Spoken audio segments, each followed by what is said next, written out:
On the equinoxes, on March the 21st and September the 21st, these pyramids cast a giant shadow straight along the axis, which made them the perfect clock for a people who were obsessed with the measurement of time and of precession.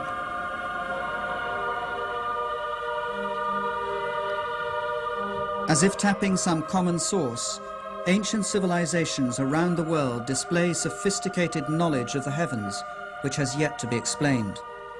A fascination for the sun and stars and for precession, the slow, relentless movement of the earth, which make the constellations seem to travel through the night skies and epochs.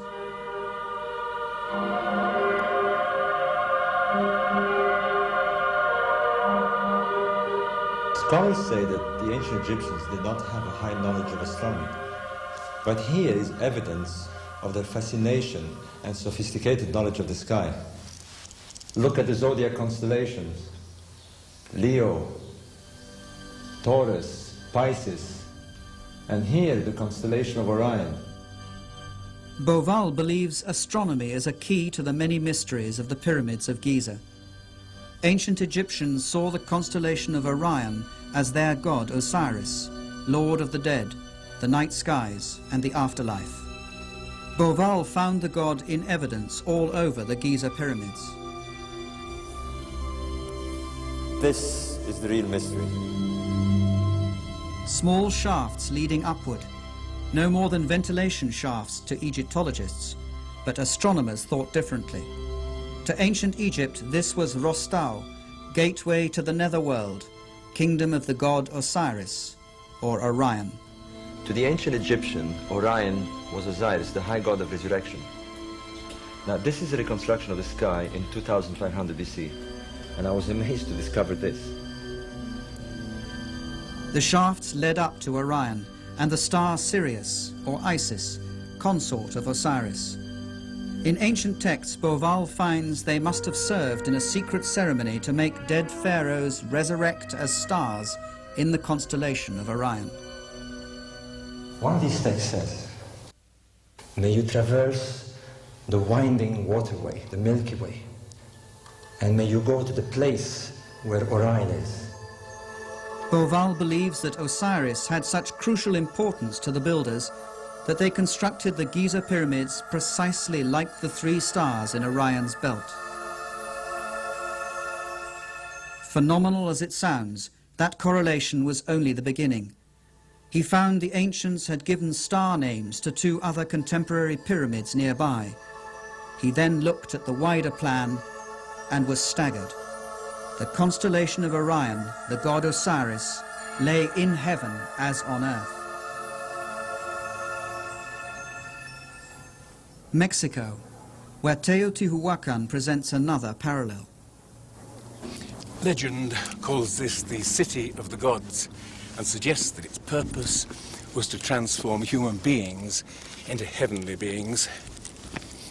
As in Egypt, with the pyramids of Giza, the myths speak of its meaning as reincarnation in the stars.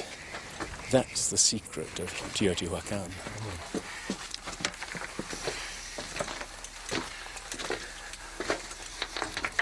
But an even greater enigma lies in the pyramid up above me.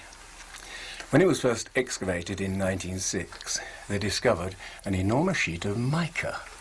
Now, we know that mica is used in electrical insulation, but we've no idea what they wanted to use it for. What makes it even stranger is that the mica came from Brazil. Imagine the problem of moving a 90-foot square sheet of mica 2,000 miles. How and for what purpose? We've simply no idea. Tiwanaku, Bolivia. Another lost culture betraying that same fascination with the sun and stars. 100 years ago, Bolivian archaeologist Poznansky observed that on the first day of spring, the sun rose exactly through the center of the temple. It was the starting point of a remarkable discovery. Poznansky found they built this temple as an observatory, a huge clock to measure the progression of the sun. and we can use these astronomical alignments to date this site. Throughout the year, the sun rises in a different spot on the horizon. On the first day of spring, an observer would see the sun rise exactly in the center. By studying the layout of the complex, Poznański deduced that on the first days of winter or summer, the sun would rise above the cornerstones. But it didn't.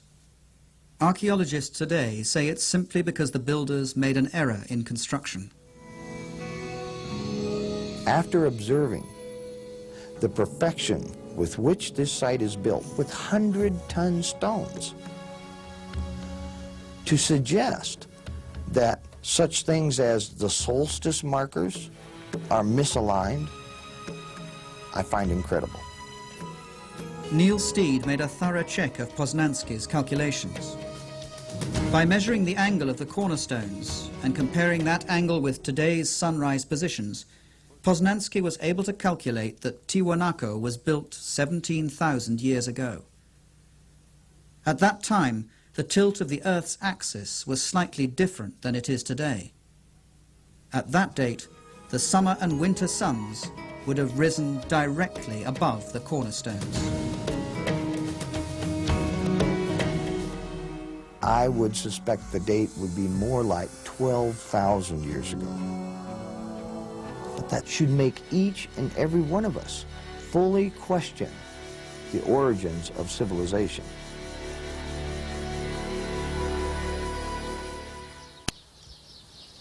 Did a civilization lost in time leave its fingerprints in various places in the world? Egyptian priests told the Greek philosopher Plato of such a civilization which had existed 12,000 years ago. But according to science, mankind emerged from the Stone Age some 5,000 years ago. Could man have made that climb before?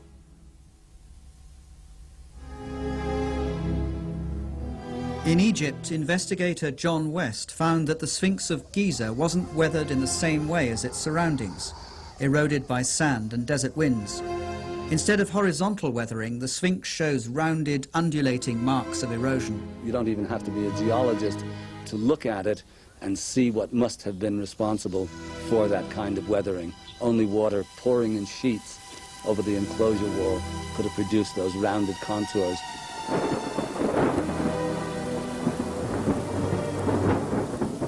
Water? In the Sahara Desert? Certainly not in the times of the pharaohs. For that, you'd have to go back all the way to the end of the Ice Age, some 10,500 years BC, thousands of years before there were any pharaohs at all. But how is it then that the Sphinx has a pharaoh's head?